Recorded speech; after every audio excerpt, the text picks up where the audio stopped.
Bonjour à tous, aujourd'hui nous partons à la découverte de ce qui fait de nous, nous. On va parler de cellules, d'ADN, de découvertes scientifiques passionnantes et même d'une brebis célèbre, Dolly.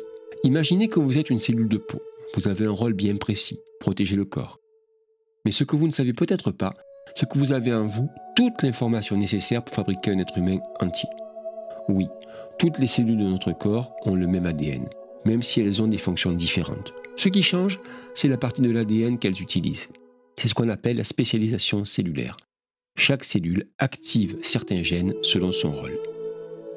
Mais comment cette information est-elle stockée et comment l'a-t-on découverte? Dans les années 40, un biochimiste nommé Erwin Chargaff découvre une règle importante. Dans l'ADN, il y a autant d'adénine, A, que de thymine, T, et autant de cytosine, C, que de guanine, G. Ces bases azotées sont les lettres du code génétique.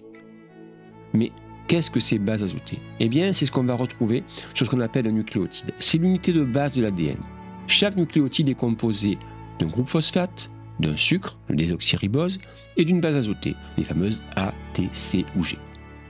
Ces bases s'associent toujours par complémentarité, A avec T, C avec G. Et c'est cette organisation qui permet à l'ADN de se copier quand une cellule se divise. Quelques années plus tard, Rosalind Franklin, une scientifique brillante, photographie l'ADN grâce à une technique appelée diffraction des rayons X.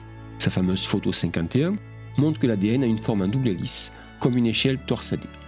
En 1953, James Watson et Francis Crick utilisent les données de Franklin et les règles de Chargaff pour proposer le modèle de l'ADN tel qu'on le connaît aujourd'hui. Deux brins enroulés reliés par des paires de nucléotides. Et maintenant, parlons de Dolly.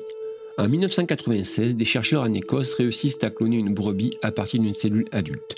Ils prennent le noyau d'une cellule de glande mammaire et la mettent dans un ovule sans noyau. Puis ils stimulent cette cellule pour qu'elle se divise comme un embryon. Résultat, Dolly naît avec le même ADN que la brebis donneuse du noyau.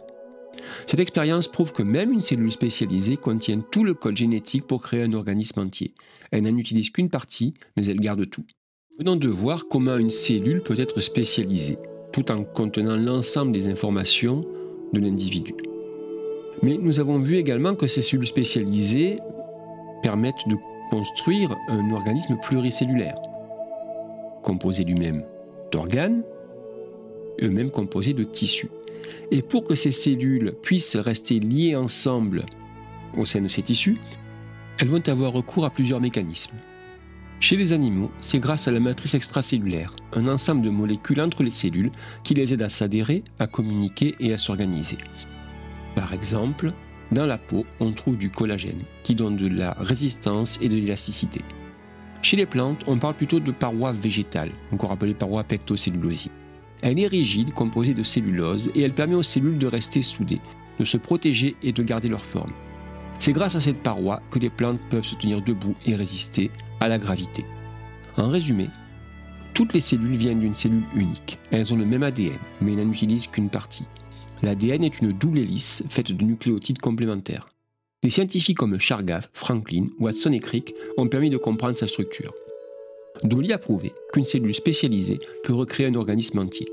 Et les cellules s'organisent grâce à la matrice extracellulaire pour les animaux ou la paroi pectocellulosique pour les végétaux.